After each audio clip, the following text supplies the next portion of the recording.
Hello students, आज का video है धातु रूप के ऊपर। इसके पहले हमने शब्द रूप पढ़े थे कि शब्द रूप के जो हमें याद करने हैं वो शब्द रूप कैसे उसको समझें और फिर कैसे उनको लर्न करें। अभी यहाँ पर हम धातु रूप की बात कर रहे हैं। आपके सिलेबस में सभी प्रकार के धातु रूप हैं और उनको गणों के हिसाब से दिया हुआ है। मैं एक बार आपको दिखाती हूँ। दिस ऑल अबाउट द धातु रूप। यहाँ से देखिए, ये है टॉपिक धातु रूप का, दिख रहा है शायद से, यस। ये है धातु रूपाणी। तो परस्मयी पद और ये 5 लकार, लट लकार, लोट लकार, लंग लकार, विधिलिंग और लोट लकार, ये क्या चीज़ होती है अभी हम इस वीडियो में समझेंगे। ये गण, इन गणों से क्या मतलब है वो समझेंगे। और ये जितनी भी धातुएं हैं गण के हिसाब से वो परस्मयी पद और आत्मनेय पद, ये देखिए आत्मनेय पद और परस्मयी पद दोनों के रूप हैं। इसके अलावा जो बच जाते हैं कुछ लकार, क्योंकि लकार टोटल 10 हैं और आपके सिलेबस में सिर्फ 5 आप लोगों को पूछने के लिए हैं। तो 9.2 का जो पॉइंट है लुंग लकार, आशीर्वाद, लिंग, लिट और लुक और लुंग, ये संचित मतलब थोड़ा सा आपको इनके बारे में पढ़ना है, बट परम परीक्षायाम ना प्रष्टव्याम, मतलब परीक्षा में ये नहीं पूछे जाएंगे। इन गणों के हिसाब से आप इनके लकार भी पढ़ लीजिएगा, लेकिन आपको ये वाली चीज़ें नहीं पूछी जाएंगी। कौन सी वाली चीज़ें नहीं पूछी जाएंगी? ये जो बचे हुए 5 लकार हैं वो नहीं पूछे जाएंगे। बाकी के जो 5 लकार हैं उसके परस्मयी पद और आत्मनेय पद के रूप पूछे जाएंगे। अब यहाँ से समझते हैं हम धातु रूप की बेसिक चीज़ें कि हम धातु रूप को कैसे लर्न करें, और फिर लर्न जब कर लिया हमने तो उसका हमें आगे यूज़ कैसे करना है, क्योंकि किसी भी चीज़ को हमने पढ़ा है तो उसका आगे यूज़ तभी उसका फ़ायदा है। तो सबसे पहले देख लेते हैं क्वेश्चंस। तो इसमें एक 10 मार्क्स का क्वेश्चन है आपके लिए, तो वो एक 10 नंबर का सीधा क्वेश्चन पूछ सकते हैं या 5 नंबर के 2 क्वेश्चन भी पूछ सकते हैं। मैंने ये पॉइंट्स बनाए हैं जिनके अंतर्गत धातु को समझा जा सकता है। धातु मतलब क्या होता है? क्रिया। हिंदी में धातु रूप जो होते हैं वो क्रिया के रूप में देखे जा सकते हैं, और इंग्लिश में वर्ब, जो एक्शन फॉर्म होता है किसी भी चीज़ को करने के लिए, वही संस्कृत में धातु रूप हैं। अब धातु के जो रूप हैं वो किस किस के एसोसिएट होकर या किसका प्रभाव उनके ऊपर पड़ता है, या धातु रूप किसके ऊपर प्रभाव डालते हैं, वो ये सारी चीज़ें हैं। क्या क्या हैं? क्रिया के पूरक, क्रिया के पूरक को कहते हैं कारक। क्रिया की वृत्ति, क्रिया की वृत्ति को कहते हैं लकार। क्रिया के पद आत्मनेय पद, परस्मयी पद और उभय पद। और वाच्य, कर्तवाच्य, कर्मवाच्य और भाववाच्य, ये सभी चीज़ें आपके सिलेबस में हैं। कारक भी आपके सिलेबस में है, लकार भी हैं, पद भी हैं और वाच्य भी हैं। तो धातु का इन सभी से डायरेक्ट रिलेशन है। ठीक है, तो जब तक हम इन चीज़ों को नहीं समझेंगे तब तक धातु रूप को लर्न करने के बाद उसका यूज़ नहीं कर पाएंगे, क्योंकि धातु रूप लर्न कर लिए आपने, रट लिए, लेकिन उसको कहाँ यूज़ करना है, कैसे यूज़ करना है, वो यहीं से ही हम समझ सकते हैं। कारक में कैसे यूज़ होंगे वो यहाँ से समझ सकते हैं।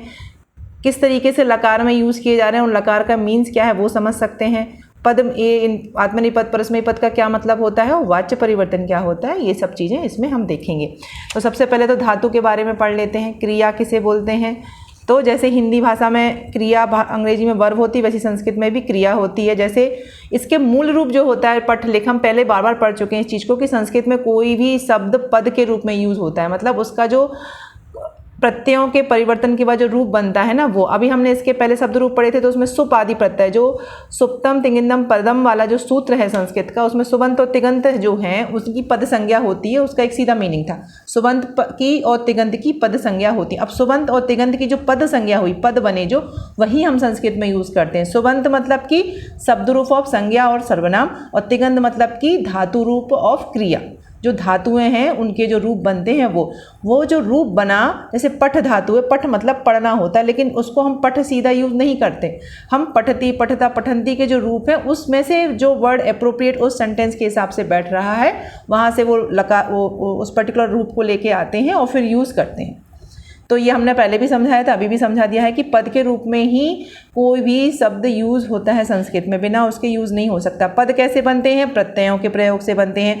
प्रत्यय कौन कौन से होते हैं? तो शब्द रूप के लिए सुपादि प्रत्यय होते हैं 21, और धातु के लिए परस्मयी पद और आत्मनेय पद के अलग अलग प्रत्यय होते हैं, तो वो उनको जुड़ के उनके पद बनते हैं। प्रत्यय को समझाने के लिए प्रत्यय का टॉपिक आएगा तब समझ लेंगे। अभी तो मैं आपको धातु रूप को समझाने के लिए, मतलब धातु रूप एक्चुअली कैसे बनेगा और उसको कैसे याद करना, उसके लिए ये बनाया था मैंने वीडियो। तो इस तरीके से है। तो हम क्या करेंगे, धातु रूप बनाने के लिए पठती लिखती लिखते हैं, इन्हें हम क्या कहते हैं? तिगंत कहते हैं। जब तिगंत कब कहेंगे? जब पठ धातु से पठती बन गया वो प्रत्यय लगाकर। इसमें प्रत्यय ऐड होकर यह रूप बनता है। कर्ता के कार्य को, कर्म को, एक्शन बताने के लिए क्रिया की आवश्यकता होती है। कोई भी सब्जेक्ट कोई भी काम कर रहा है तो वो काम को बताने के लिए जो एक्शन है वही तो क्रिया है ना, और उस क्रिया को बताने के लिए हम धातु का इस्तेमाल करते हैं। ठीक है, इसके संबंधित जो टर्म है थोड़े थोड़े से वो थोड़ा एकदम ब्रीफ में देखेंगे। क्रिया के पूरक किसे बोलते हैं? कारक को बोलते हैं। मतलब अगर कोई काम करने वाला जो करता है वो जो क्रिया कर रहा है वो किसके हिसाब से हो रही है वो यहाँ पर कारक के रूप में बताया है। मैं बस पढ़ रही हूँ, उसको कोई एक्सप्लेन नहीं कर रही हूँ, हम कारक में पढ़ेंगे।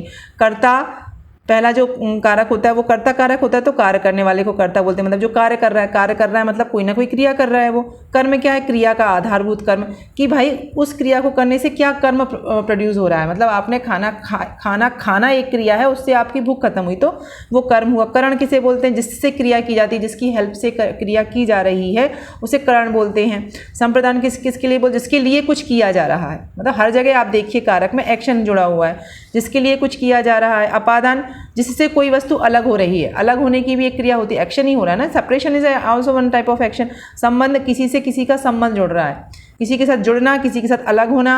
जहाँ पर कोई कार्य हो रहा है, कोई कार्य क्षेत्र, वो अधिकरण होता है। संबोधन किसी को बुलाया जाए, तो ये सभी क्रिया के ही फॉर्म है। हर एक जगह पर कर्ता कुछ ना कुछ काम करता ही है और उसी वजह से यह कारक डायरेक्ट धातु रूप से एसोसिएट हो जाते हैं। नेक्स्ट है क्रिया की वृत्तियाँ। क्रिया की वृत्तियाँ क्या होती हैं भाई? देखिए, किसी क्रिया को करने में जो समय लगता है उसे काल कहते हैं। हम सभी जानते हैं कोई भी एक्शन हो रहा है, जैसे मैं अभी यहाँ बोल रही हूँ, तो ये बोलना क्या हो रहा है? क्रिया हो रहा है। और इसको जो मैं बोल रही हूँ, जो रिकॉर्डिंग कर रही हूँ, वो एक टाइम में रिकॉर्डिंग हो रही है ना। मैं जितने समय तक बोलूँगी उतना समय लगेगा मुझे, तो वही जो समय लगता है उसे क्या बोलते हैं? काल बोलते हैं। और इसी काल को ही क्रिया की वृत्ति बोलते हैं और इन्हें संस्कृत में बोलते हैं लकार। ठीक है, तो किसी भी क्रिया को करने में जो समय लगता है वही क्रिया की वृत्ति है और उसी को लकार बोलते हैं। ये 10 होते हैं टोटल लकार। आपके सिलेबस में 5 है, लेकिन हम यहाँ पर समझेंगे कि किस तरीके से वो 10 लकार हैं। तो सबसे पहला तो 3 लकार, मतलब आप सीधे से इंग्लिश के हिसाब से जान लीजिए कि टेंसेस, मतलब जो टेंस होते हैं उसी ही हिसाब से संस्कृत में लकार होते हैं। Totally depends on the time, कि कब की बात हो रही है। जैसे कि इंग्लिश में होता है कि भाई प्रेजेंट की बात हो रही है, पास्ट की बात हो रही है, फ्यूचर की बात हो रही है। मोटे तौर पर ये 3 ही टेंस हैं। ऐसे ही संस्कृत में 3 लकार मोटे तौर पर हैं, लट लकार, लंग लकार और लट लकार भविष्यकाल का। तो ये 3 लकार हैं। वो इसमें से लट लकार वर्तमान काल को बता रहा है, लंग लकार भूतकाल को बता रहा है और जो आपका लट लकार है वो भविष्यकाल को बता रहा है। ठीक है, ये मोटे मोटे तरीके से 3 समय को हम डिवाइड कर देते हैं, जो अब चल रहा है, जो बीत गया, जो आने वाला है। अब उसके बाद भी आप इनके जो छोटे छोटे डिवाइडेशन है, मतलब कि यदि कोई चीज़ बीत गई है तो वो कब, मतलब बहुत समय पहले बीती है कि अभी आसपास का समय में बीती, उसके हिसाब से भी डिवाइडेशन किया हुआ है। तो इसीलिए ये जो समय का चक्र है वो 10 भागों में डिवाइड हो गया है। ठीक है, तो हम समझते हैं।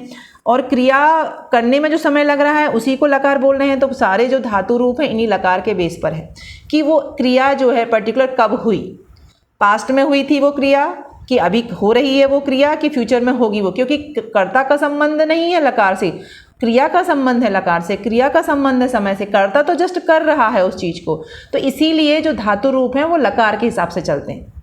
आपका वो टाइम के अकॉर्डिंग उस रूप को आपको लिखना है। अगर सेंटेंस प्रेजेंट टेंस का है तो आपको प्रेजेंट टेंस के लिए जो लकार रिस्पॉन्सिबल है, मतलब लट लकार है, उसी का ही रूप लिखना है। यदि कोई बात पास्ट टेंस की है और पास्ट का यदि कोई वाक्य आ गया वहाँ पर और आपको संस्कृत में लिखना है, तो वो पास्ट के लिए कौन सा लकार है आपको सबसे पहले वो स्ट्राइक करना चाहिए, वो लंग लकार है। फिर लंग लकार के रूप में ध्यान रखना है। फिर दूसरी चीज़ें जो समझने की है वो टेंस में पढ़ेंगे हम, कि सब्जेक्ट देखना है, फिर वचन देखना है, फिर लिखना है। लेकिन सबसे पहले तो आपको ये आइडेंटिफाई करना है कि ये समय किस समय की बात हो रही है। ठीक है, तो वही समय समझते हैं। सबसे पहले लट लकार है, तो वर्तमान काल जो है वो लट लकार कहते हैं। वर्तमान काल का ड्यूरेशन क्या है?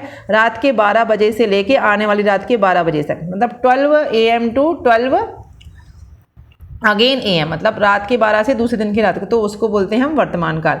उसको हम आद्यतन काल भी बोलते हैं। ठीक है, इसका संस्कृत में एक सूत्र है, प्रारब्धो अपरिसमाप्तश्च कालो वर्तमान काल। वर्तमान काल का प्रयोग क्या होता है? वर्तमान समय के काम को बताने के लिए होता है। ठीक है, वर्तमान समय का मतलब कि किसी भी जो स्थिति अस्तित्व में हमें दिख रही है, प्रारंभ किया हुआ जो कार्य है वो अभी भी चल रहा है लगातार, वो वर्तमान काल होता है। सिंपल सी बात है, उसको बोलते हैं हम संस्कृत में लट लकार। जब भी यहाँ लट लकार लिखा हो मतलब आप प्रेजेंट टाइम की बात कर रहे हैं। ओके, नेक्स्ट है लंग लकार। लंग लकार मतलब क्या होता है? भूतकाल। भूतकाल को कैसे बताएंगे? अतीत काल, पास्ट टाइम को बताने के लिए इसका प्रयोग होता है। आज मतलब प्रेजेंट टाइम से पहले जो कार्य हो चुका है उसको बताने के लिए भूतकाल होता है। इसके 3 जोन हैं। कौन कौन से हैं इसके? सबसे पहला लिट लकार, फिर है लंग लकार और फिर है लुंग लकार। आपके सिलेबस में है ये वाला लकार। कौन सा वाला लकार? लंग लकार। ठीक है, तो लिट लकार के लिए क्या है? पूर्व में ऐसे किए हुए काम जैसे हमने नहीं देखा, मतलब ऐसा कोई भी काम, हिस्ट्री का जो भी पार्ट है वो सब पास्ट है, हमारा पास्ट है, लेकिन हमारे सामने नहीं हुआ। हमने कोई युद्ध नहीं देखे पुराने समय के, हमने राम जी का जन्म नहीं देखा, हमारे सामने नहीं हुआ वो। हम इतिहास में जब वो चीज़ों को देखते हैं तो वो है तो पास्ट की चीज़ ना, लेकिन हमने नहीं देखी, मतलब बहुत बरसों पुरानी चीज़ हो गई, तो उसको हम लिट लकार में ले लेते हैं। लंग लकार मतलब आज से पूर्व जितने भी काम हुए, यस्टरडे मतलब आज मतलब टुडे, और यस्टरडे कल से जो भी रूप हुए हैं वो सब लंग लकार में आ जाते हैं। और लुंग लकार का कब यूज़ होता है? इसका तीसरे नंबर का हाल ही में, अत्यंत हाल ही में, मतलब वर्तमान समय में ही आप इसका यूज़ कर सकते हैं। जैसे कि मैं अभी बोल रही हूँ, ये मेरा प्रेजेंट है, लेकिन इसके जस्ट पहले मैंने 1 घंटे पहले जो काम किया वो मेरा पास्ट हो गया, मतलब वो खत्म हो गया ना, वो वाला काम खत्म हो गया, उसके बाद दूसरा काम शुरू हुआ, तो वो जस्ट पहले जो काम खत्म हुआ जाता है। जैसे कोई व्यक्ति आपके घर में आया, अब वो आ चुका ना, वो क्रिया खत्म हो चुकी है, ठीक है, अब आ गया और आके बैठा, तो आ चुका है, दैट इज अ पास्ट।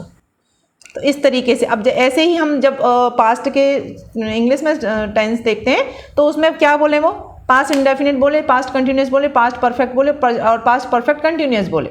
तो उसका मतलब आप समझते ही होंगे, सब इंग्लिश मीडियम के बच्चे ही होते हैं ज़्यादातर, कि उनका मतलब क्या, बस वही मतलब तो यहाँ है कि पास्ट कंटिन्यूशन का यूज़ हम कब कर रहे हैं, किस टेंस में करते हैं, पास्ट परफेक्ट का हम कब यूज़ करते हैं, वही यहाँ पर लगा लीजिएगा। मैं आपको समझा चुकी हूँ ये सब चीज़ें, ठीक है। तो यहाँ पर इस तरीके से ये यूज़ होता है। जैसे मैं जस्ट इसके पहले चाय पिए तो चाय पी ली, तो वो यहाँ पे आ चुका होता है, ठीक है। तो सामान्य प्रकार से जो बीता हुआ है वह चाहे कल हो या आज हो, वो उसमें हम लुंग लकार का प्रयोग कर सकते हैं, लेकिन आपको लंग लकार का प्रयोग आया है। ये वाले जो यूज़ है ना, वो टेंस में आपको हेल्प कर सकते हैं। अब बात करेंगे हम लुट लकार, मतलब भविष्यकाल की। भविष्यकाल की क्रिया बताने के लिए इसका प्रयोग होता है। इसके लिए कौन कौन से हैं? 2 लकार रिस्पॉन्सिबल हैं, लुट और लुट। आपके में है ये लुट लकार, ठीक है। लुट मतलब क्या होता है? जो आज नहीं होगी, मतलब टुमारो के बाद से जो दूरवर्ती क्रियाएं हैं उनके लिए हो सकता है, और समीप में जो होने वाली हो उनके लिए हो सकता है। और लुट लकार प्राय सभी प्रकार की हाल की, आज की क्रियाओं को, मतलब कि लुट लकार एक ऐसा भविष्यकाल को बताने के लिए लकार है कि अभी इस रिकॉर्डिंग के बाद मैं क्या करूँगी, बस वही भी लुट लकार है। आप जो काम अभी कर रहे हैं प्रेजेंट को, उसको ख़त्म करने के बाद आप जो करेंगे जस्ट वो लुट लकार में आ जाता है, ठीक है। और लुट जो लकार है, लुट लकार में जो है वो ये बता, लुट लकार यहाँ पे छुटू की मात्रा है, प्रॉपर प्रोनाउंसिएशन करनी है सीखिए, लुट। और लट, लट में जो जीव है वो ऋषि की जो मूर्धा वाला टच है वहाँ जा रही है, और लुट में ऊ की मात्रा आ रही है ना। तो जो आज नहीं होंगी उसमें बस सिंपल है, जो आज नहीं होंगी लुट में सभी प्रकार की। लुट के स्थान पर यदि इसका प्रयोग भी कर सकते हैं, मतलब आप यदि आपको कन्फ्यूजन है कि कौन से इन दोनों में से प्रयोग, तो आप सिंपली जस्ट लुट का प्रयोग भी करेंगे तभी भी वो सही होता है, ठीक है। लेकिन आप लुट के स्थान पर लुट का प्रयोग नहीं, लुट के स्थान पर लट का प्रयोग हो सकता है, मतलब आप सब चीज़ भूल जाइए, आप सिर्फ लट का प्रयोग कर सकते हैं। लेकिन अगर आप स्पेसिफिक कर रहे हैं दोनों का प्रयोग, तो आपको फिर ये चीज़ पता होनी चाहिए कि कहाँ इसका प्रयोग करना, कहाँ है। अगर आपको नहीं समझ में आ रहा है तो आप सिंपल लट का प्रयोग करिए। अब कुछ और वाक्य होते हैं उसमें, जैसे लोट लकार। तो लोट लकार में क्या है, जो यूज़ होता है लोट लकार का, वो किस टाइप के यूज़ में होता है?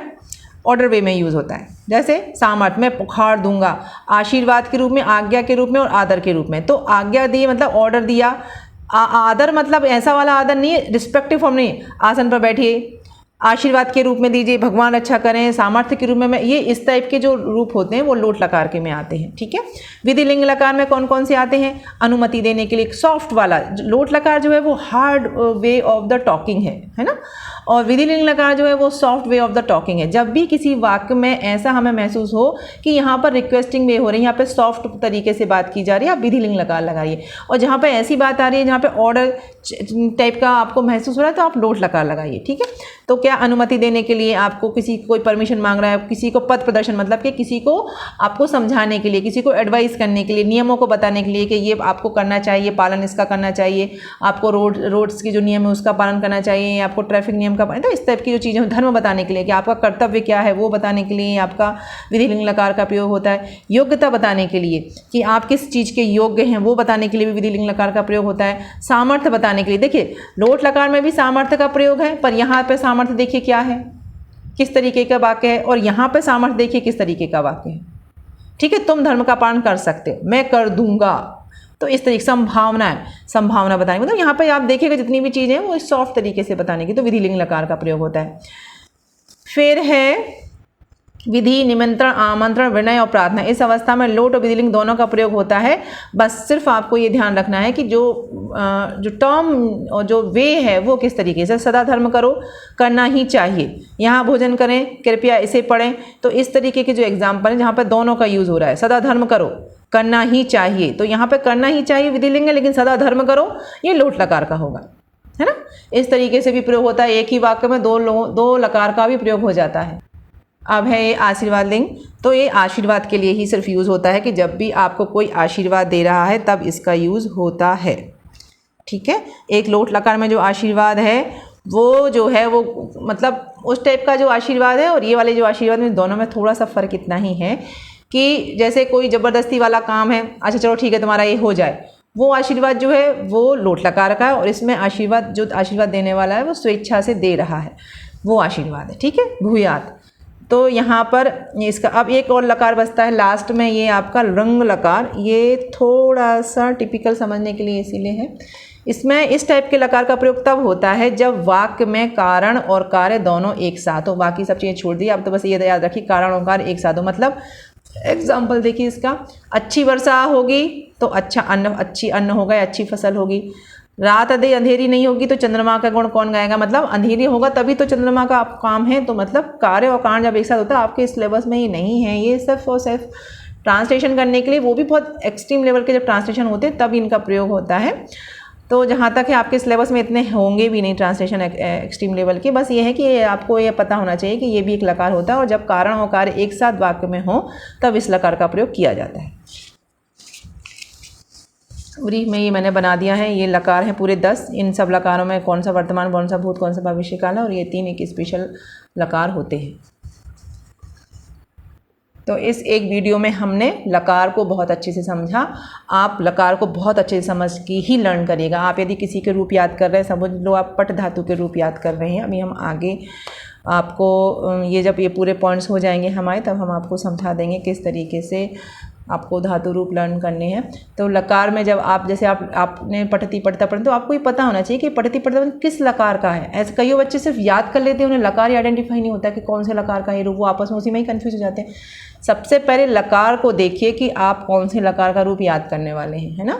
उसके बाद ही फिर उसको याद करिए, और फिर उस याद की हुई चीज़ को जब कभी आप सेंटेंस बनाएं तो वहाँ पर यूज़ करने के लिए आपको वो स्ट्राइक करना चाहिए कि ये वर्तमान काल का लट लकार है, मतलब वर्तमान काल, और वर्तमान काल का ये वाक्य है, इसीलिए यहाँ पर इस वाली जो क्रिया है इसका यही रूप आएगा।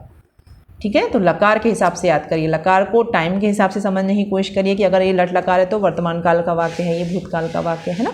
इस तरीके से जब आप समझेंगे तो बहुत अच्छे से याद हो जाते हैं। और एक धातु के याद कर लेने से सभी धातु के, और थोड़ा बहुत सिर्फ भविष्य काल के जो रूप हैं, जो लट लकार के जो रूप हैं, उसमें थोड़ा सा परिवर्तन होता है, बाकी ज़्यादातर धातुओं के रूप एक जैसे ही होते हैं। ठीक है, अभी परस्मयी पद आत्मनेयी पद क्या होता है इसके बाद हम देखते हैं। तो उनमें परस्मयी पद और आत्मनेयी पद के प्रत्यय अलग अलग हैं, इसलिए उनके रूप, जैसे कि परस्मयी पद के क्या, तीतः अंति, तो पठती पठता पठंती, पठसी पठता पठ, सी था आमी आवा आवा, ये प्रत्यय हैं इसके। कई बच्चे प्रत्यय याद कर लेते हैं, पर अगर नहीं ऐसे हैं, अगर आपको वैसे याद किया है आपने तो पूरा का पूरा धातु रूप याद किया है, तो ये वाले जो हैं वो इसके प्रत्यय अलग हैं, और आत्मनेयी पद के प्रत्यय अलग हैं। ते अंते हैं उसके प्रत्यय, तो उनके रूप अलग बन जाते हैं। ठीक है, तो ये हमने लकार आपको समझाए, होप आप लोगों को समझ में आ गए होंगे। नेक्स्ट वाले वीडियो में हम आपको आत्मनेयी पद समझाते हैं। Okay, thank you very much.